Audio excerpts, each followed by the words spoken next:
નમસ્કાર મિત્રો, આજે આપણે વાત કરવાના છીએ ટીવાય બીએ પેપર નંબર 15 સંસ્કૃત ભાષા અને સાહિત્ય પેપરનું નામ છે. તમે જાણો છો કે તમારા પેપર છે એ 3 યુનિટની અંદર ડિવાઇડેડ છે. એમાં 15મા પેપરનો જે ત્રીજો યુનિટ છે છંદ. આજે આપણે છંદ વિશે વાત કરશું કે છંદ કોને કહેવાય. જો કે તમે બધાએ સાંભળેલું જ છે કે છંદ એક વ્યાકરણનો ટોપિક છે. તમે 12મા ધોરણની અંદર 10મા ધોરણની અંદર છંદ વિશેની જે બેઝિક માહિતી છે એ મેળવેલી છે. તો આજે આપણે ડિટેલથી જોઈએ કે છંદ એટલે શું. તો કવિ જ્યારે કોઈ પણ કૃતિની રચના કરવા બેસે ત્યારે પોતાના જે મનોભાવો છે એ મનોભાવોને શબ્દદેહ આપે અને એ શબ્દદેહની અંદર એક ચોક્કસ પ્રકારના શબ્દોની એ પસંદગી કરી અને અક્ષરોની એક સુંદર ગોઠવણી કરે અને એ અક્ષરોની જે સુંદર ગોઠવણી છે એનાથી જે લય ઉત્પન્ન થાય છે એને સામાન્ય રીતે શું કહેવામાં આવે છે? છંદ. એટલે કે કવિ જ્યારે કોઈ પણ કૃતિની રચના કરવા બેસે ત્યારે પોતાના મનોભાવોને એક સુંદર શબ્દદેહ આપે અને એ સુંદર શબ્દદેહ જ્યારે એ અક્ષરોની એક આકૃતિ તૈયાર કરે છે અને એ આકૃતિ તૈયાર થવાથી જે લય ઉત્પન્ન થતો હોય એ લયને જ છે એ છંદ કહેવામાં આવે છે. અથવા તો અક્ષરો દ્વારા જે વાણીનો જે એક લય ઉત્પન્ન થાય છે એ છંદ છે. છંદની વિવિધ શાસ્ત્રોની અંદર છે પરિભાષા આપવામાં આવી છે. તો એમાં જે કાત્યાયને સર્વાનુક્રમણી રચી છે એની અંદર લખ્યું છે યદ અક્ષર પરિમાણમ તચ્છંદઃ. જે અક્ષરોનું પરિમાણ છે, મેં હમણાં વાત કરી કે કવિ અક્ષરોની એક સુંદર આકૃતિનું સર્જન કરે છે. એટલે કે અહીંયા અક્ષર એટલે કે વર્ણ. એક યાદ રાખજો કે છંદની અંદર અક્ષર અને વર્ણ આ બંનેને પર્યાયવાચી શબ્દ તરીકે પ્રયોજવામાં આવ્યો છે. તો કાત્યાયન પોતાના સર્વાનુક્રમણીની અંદર છંદની પરિભાષા એમ આપે છે કે યદ અક્ષર પરિમાણમ તચ્છંદઃ. જે અક્ષરોનું પરિમાણ છે એ છંદ છે. પરિમાણ એટલે કે માપ. અક્ષરોનું જે માપ છે એને શું કહેવામાં આવે છે? છંદ. ત્યાર પછી યાસ્કાચાર્યના નિરુક્તની અંદર છંદની વ્યુત્પત્તિ વિશે કીધું છે છંદાંસી છાંદનાત. જે છાદન કરે છે એ છંદ છે. છાદનનો અર્થ થાય ઢાંકવું.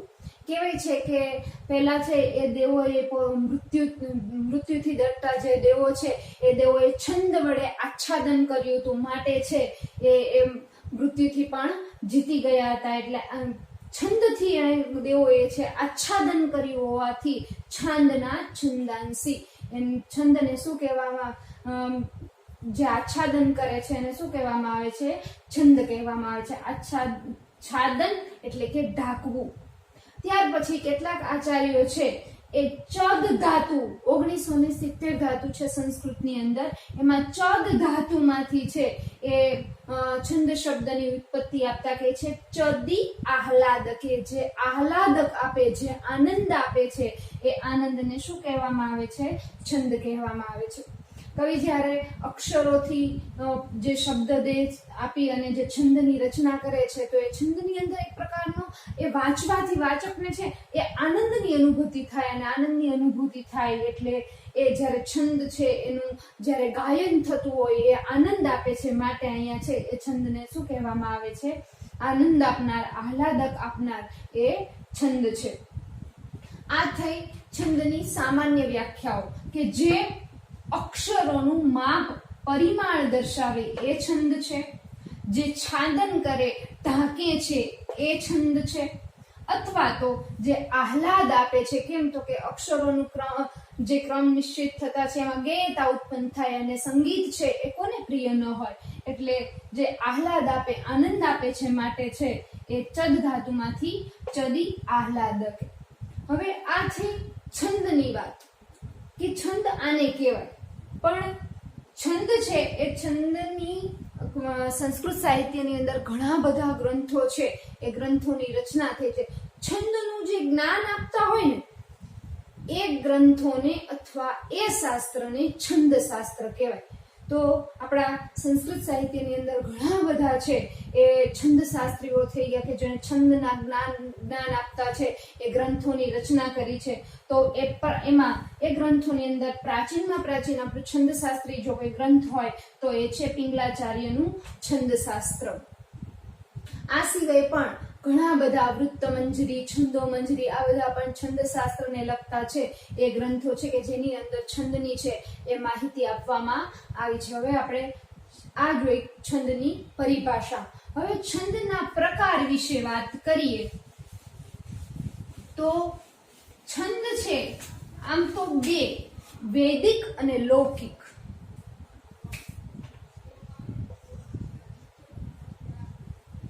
વૈદિક છંદ અને લૌકિક છંદ. અને લૌકિક છંદના બે પ્રકાર છે,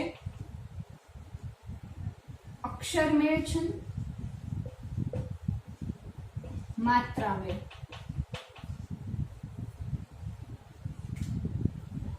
આ છંદની વૈદિક અને લૌકિક, અક્ષરમેળ, માત્રામેળ. તમારે અભ્યાસક્રમની અંદર વૈદિક છંદનો અભ્યાસક્રમ નથી પણ લૌકિક છે એટલે આપણે અત્યારે હવે લૌકિક વિશે ચર્ચા કરશું કે લૌકિકના બે પ્રકાર છે, અક્ષરમેળ છંદ અને માત્રામેળ છંદ. હવે કોઈ પણ છંદ છે એ છંદને કઈ રીતે ઓળખવો કે અક્ષરમેળ છે કે માત્રામેળ છે? તો એના માટે છંદને ઓળખવા માટે થઈ અને આપણે છંદની થોડીક અહીંયા પારિભાષિક સંજ્ઞાઓ છે, પારિભાષિક સંજ્ઞાઓ વિશે જાણવું પડશે. જો એ ન જાણીએ તો છંદ છે એને આપણે ઓળખી શકતા નથી. એટલે સૌથી પહેલા આપણે જોઈએ છંદની પારિભાષિક સંજ્ઞાઓ.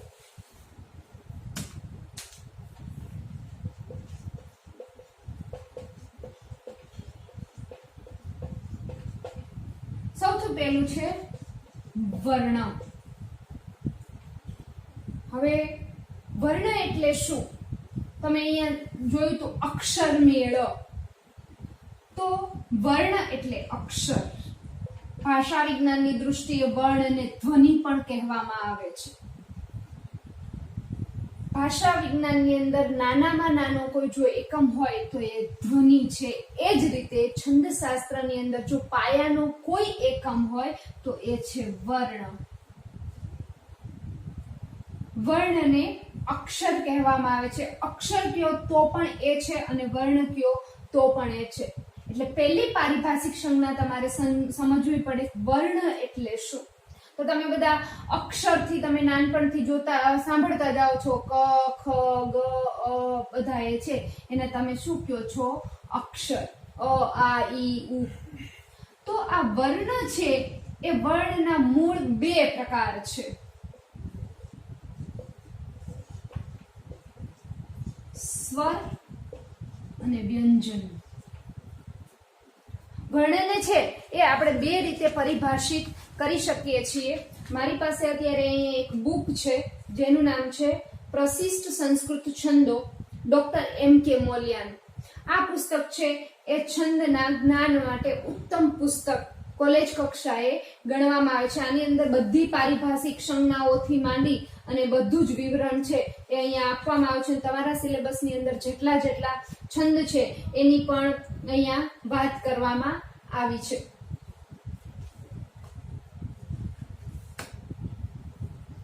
જો કે વર્ણ છે એ વર્ણના મૂળ બે પ્રકાર, સ્વર અને વ્યંજન. હવે તમે સંસ્કૃતનો કક્કો જોયો હોય તો ઘણી વખત એવું લખેલું હોય અ, આ, ઈ, ઉ. પછી જ્યારે વ્યંજનની વાત આવે તો કે ક, ખ, ગ. હવે વિચારો કે આ બધા છે એની નીચે એક નિશાની છે જેને તમે અત્યાર સુધી ખોડો કહેતા પણ વાસ્તવની અંદર એને હલંતની નિશાની કહેવાય. ક, ખ, ગ. તો આ બધા વ્યંજન છે. શું કામ? તો અહીંયા પહેલા આપણે સૌથી પહેલા જોવું પડે કે સ્વર અને વ્યંજન. સ્વર કોને કહેવાય અને વ્યંજન કોને કહેવાય? તો કે જ્યારે વ્યંજનનું ઉચ્ચારણ કરવું હોય તો એને હંમેશા સ્વરોનું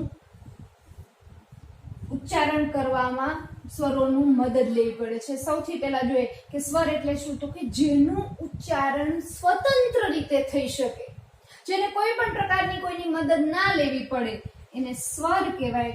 જ્યારે જેનું સ્વતંત્ર રીતે ઉચ્ચારણ ન થઈ શકે અને જેને કોઈની મદદ લેવી પડે એને શું કહેવામાં આવે છે, વ્યંજન કહેવાય છે. હવે અ, આ, ઈ, ઉ આ બધા વર્ણ બોલશો તો એને તમે છેલ્લે કારાંત સુધી તમને એક જ ઉચ્ચારણ સંભળાશે. પરંતુ જ્યારે તમે કનું ઉચ્ચારણ કરો છો તો કની અંદર તમને અ સંભળાય છે. એટલે કનું જો ઉચ્ચારણ કરવું હોય તો એને સ્વરની મદદ લેવી પડે, પરંતુ જ્યારે સ્વરોનું ઉચ્ચારણ કરવું હોય તો એને વ્યંજનની મદદ લેવાની જરૂર પડતી નથી.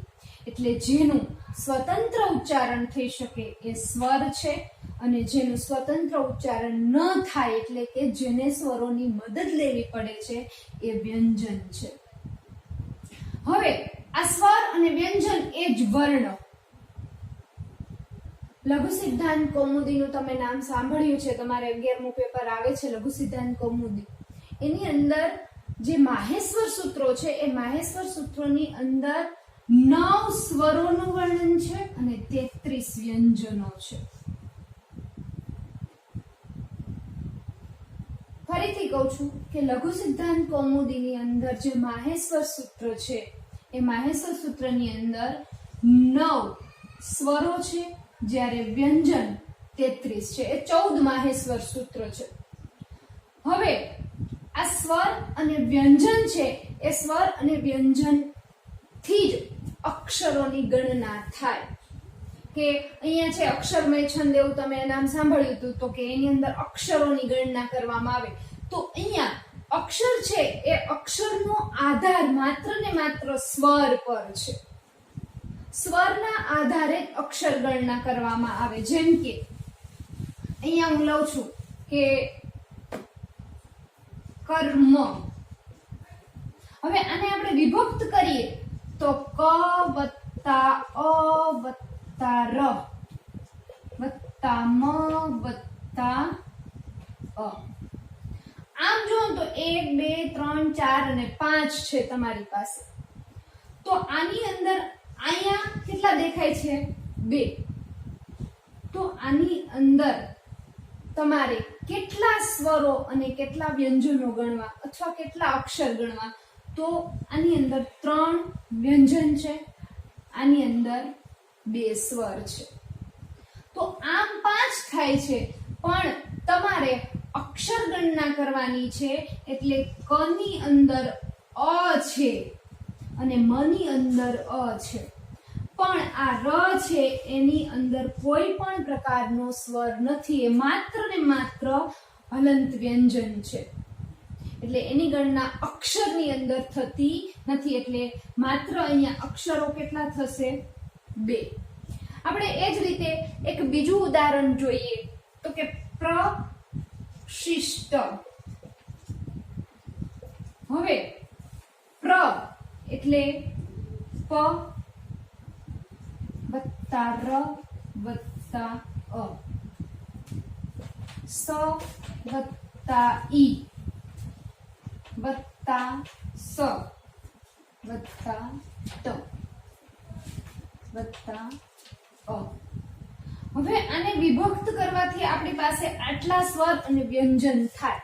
તો આની અંદર અક્ષરો કેટલા ગણવા, આને અક્ષર ગણવો કે ન ગણવો, આને અક્ષર ગણવો કે ન ગણવો, તો તમને આ ઉદાહરણ પરથી ખબર પડે કે જે વ્યંજનની અંદર સ્વરોનું મિશ્રણ નથી, માત્ર સ્વતંત્ર રીતે વ્યંજન જ છે, તો એની ગણતરી અક્ષરોની અંદર કરવાની નથી. એટલે અહીંયા કેટલા, આ 1 અક્ષર, આ 2 અને આ 3, આ સ ને અથવા ર ને આપણે અહીંયા અક્ષરની અંદર ગણનામાં લેવાના નથી.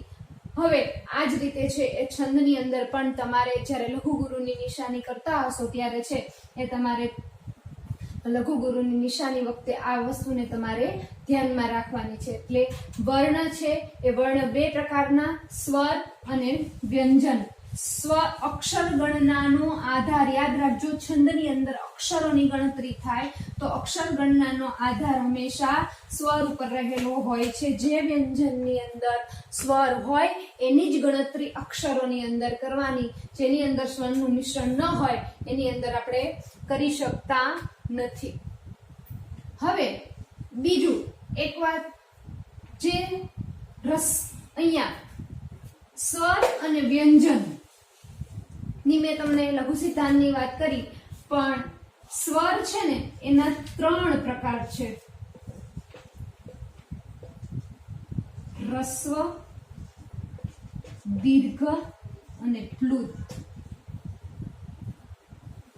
છંદશાસ્ત્રની અંદર સ્વરના 2 પ્રકારનો જ સ્વીકાર કરવામાં આવ્યો છે: રસ્વ સ્વર અને દીર્ઘ સ્વર.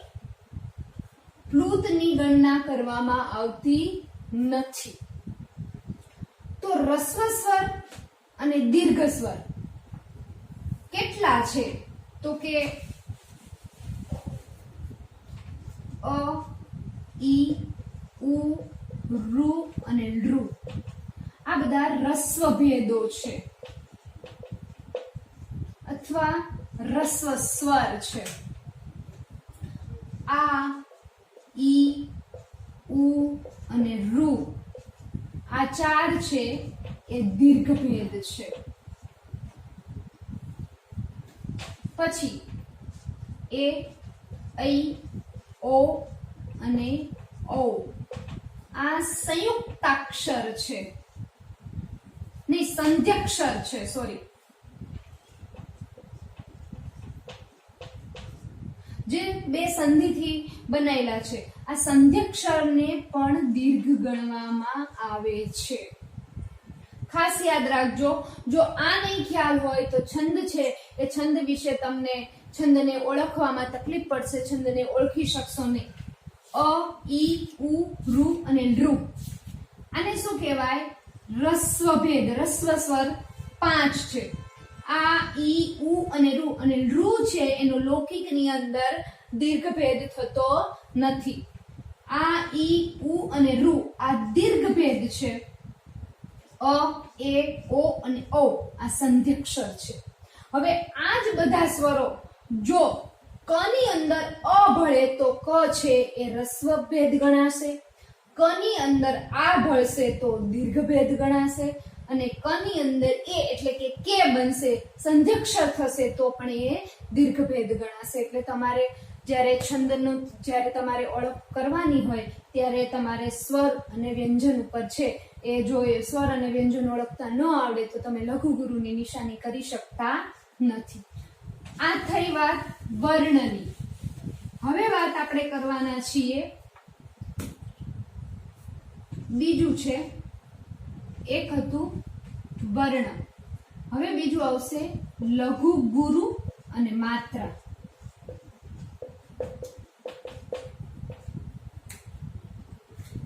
લઘુ અને ગુરુ અને માત્ર.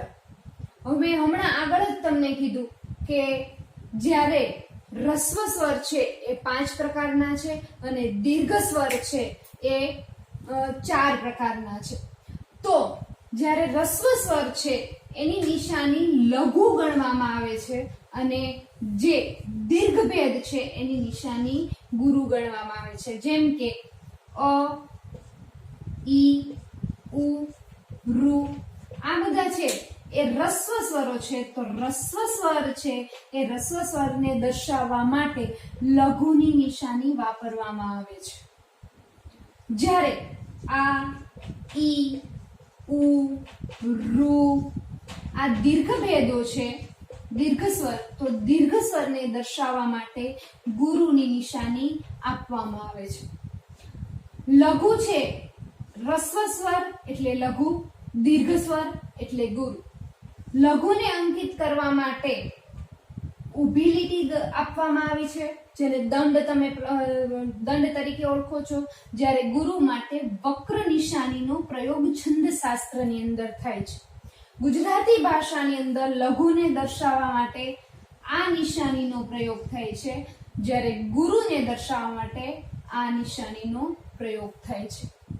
એટલે લઘુ અને ગુરુ, એ લઘુ અને ગુરુ જો તમારે ગણવા હોય તો રસ્વ અને દીર્ઘભેદનો તમને પરિચય હોય તો તમે લઘુ અને ગુરુની નિશાનીથી અંકિત તમે એને કરી શકો છો. કની અંદર અ ભળે તો એ કેવો થયો? લઘુ થયો. પરંતુ કની અંદર ઈ ભળે, દીર્ઘ ઈ, તો છે કી બન્યું અને કી કેવી નિશાની થશે? ગુરુની નિશાની. ખાસ યાદ રાખજો, રસ્વ સ્વર દર્શાવવા માટે લઘુની નિશાની, દીર્ઘ સ્વર દર્શાવવા માટે ગુરુની નિશાની. આપણે અહીંયા આ છંદશાસ્ત્રના જે ગ્રંથો છે એની અંદર એ અંકિત કરવા માટે આ નિશાનીઓનો પ્રયોગ થાય છે, પણ આપણે પરીક્ષાની અંદર આ નિશાનીઓનો પ્રયોગ કરશું અને તમે 10મા અને 12મા ધોરણની અંદર પણ આ નિશાનીનો પ્રયોગ કરતા આવ્યા છો. હવે છે માત્રા. જો કે આપણે માત્રા છે એ માત્રા વિશે ભણતા પહેલા લઘુ ગુરુ કરવાના કેટલાક નિયમો છે કે કોઈ પાદ હોય એ પાદની અંદર લઘુ ગુરુ કેવી રીતે કરવું. જો કે એની અંદર રસ્વ સ્વર હોય તો એને આપણે લઘુ નિશાની આપી દઈએ છીએ, દીર્ઘ સ્વર હોય તો આપણે ગુરુની નિશાની આપી દઈએ. પણ ઘણી વખત એવું બને કે પંક્તિની અંદર વિસર્ગયુક્ત પદ હોય તો ઘણી વખત સંધ્યાક્ષર હોય, ઘણી વખત છે એ સંયુક્તાક્ષર હોય, તો એવા સમયે આપણે કઈ નિશાની કરવી? લઘુની કરવી કે ગુરુની કરવી? તો એ માટે છે એ લઘુ ગુરુ કરવા માટેના કેટલાક નિયમો છે. એ નિયમો આપણે પહેલા જોઈએ. આપણે પેલી કઈ પરિભાષાની વાત કરી? વર્ણ. અને બીજી આપણે કઈ વાત કરીએ છીએ? લઘુ અને ગુરુ.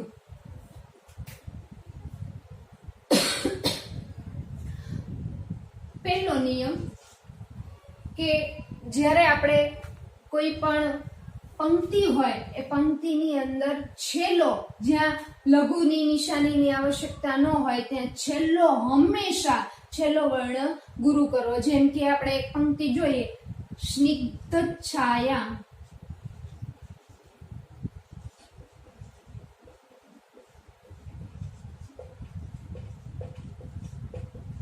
સ્નિગ્ધ છાયા તરસુ વસતિમ રામ ગિર્યાશ્રમેષુ.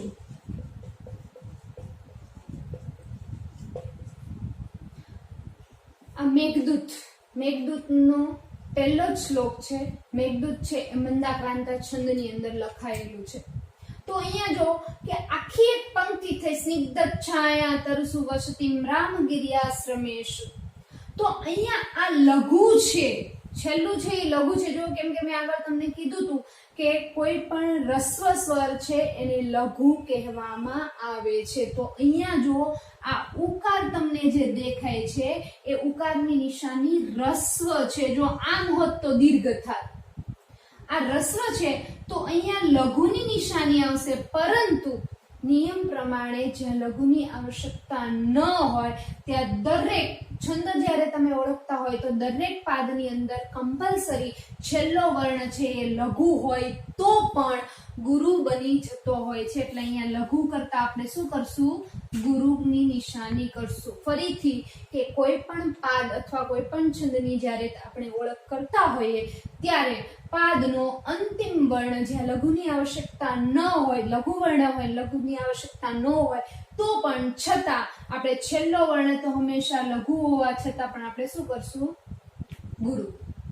એ પછી કોઈ પણ છંદ હોય, અનુષ્ટુપ છંદ હોય, વસંત તિલકા હોય, મંદાક્રાંતા હોય, પૃથ્વી, પણ છેલ્લો વર્ણ છે હંમેશા આપણે શું કરશું? ગુરુ કરશું.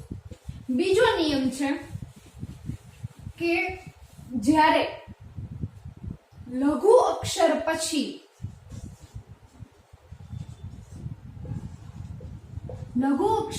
કોઈ સંયુક્તાક્ષર આવતો હોય, શું આવતું હોય?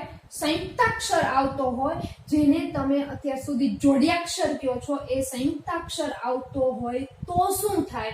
તો કે સંયુક્તાક્ષર જ્યાં હોય, જે જગ્યાએ એની આગલો વર્ણ છે એ આગલો વર્ણ હંમેશા કેવો થઈ જશે? લઘુ હોય તો પણ કેવો થઈ જશે? લઘુ હોવા છતાં પણ કેવો બની જશે? ગુરુ. જેમ કે આપણે જોઈએ કશ્ચિત. તો અહીંયા ચ અને ત હલન છે તો આની ગણના કરવાની નથી. શા માટે? તો કે એની અંદર સ્વર નથી. આ તો કે ચ. હવે આ સ છે એ સ કોની સાથે જોડાયેલો છે? ચ સાથે. પણ અહીંયા એ સંયુક્તાક્ષર છે કોની સાથે? તો કે ચ સાથે. તો આ જે સંયુક્તાક્ષર હોય એનાથી આગળનો વર્ણ જે કેવો હોય?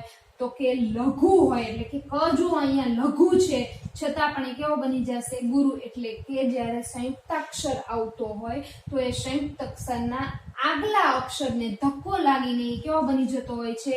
ગુરુ. ફોર એક્ઝામ્પલ આપણે એક આખી પંક્તિ જોઈએ.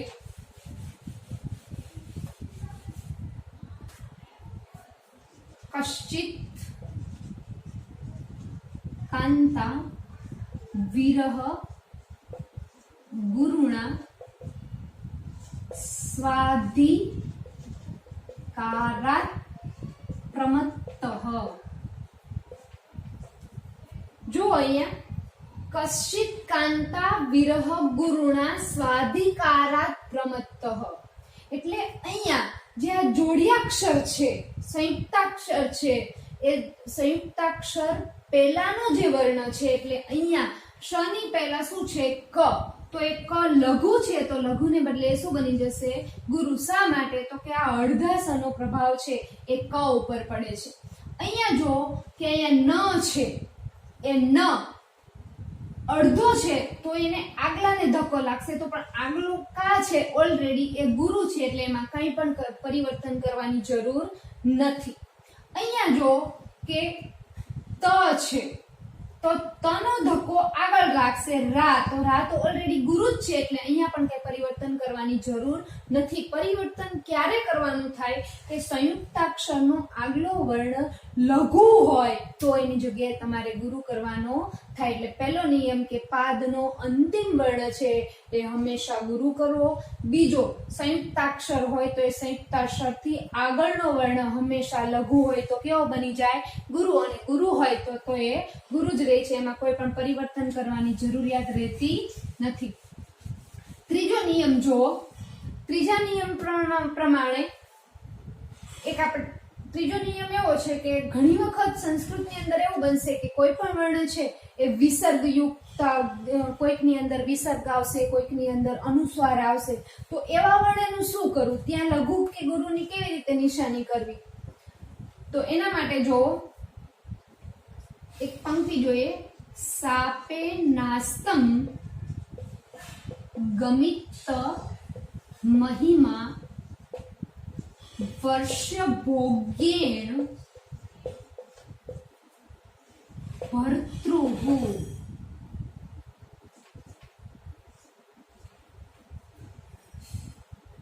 આખો મંદાક્રાંતા છંદની અંદર મેઘદૂતનો શ્લોક છે. પેલો કશ્ચિત કાંતા વિરહ ગુરુણા સાપેના સ્તંગમી. તો જો અહીંયા તની ઉપર અનુસ્વાર છે તો તની ઉપર જે અનુસ્વાર છે તો આને લઘુ કરવું કે ગુરુ? તો કે જ્યાં કોઈ પણ વર્ણ ની ઉપર વિસર્ગ હોય અથવા તો અનુસ્વાર હોય તો એ વર્ણને પણ કેવો ગણવો? ગુરુ ગણવામાં આવે છે.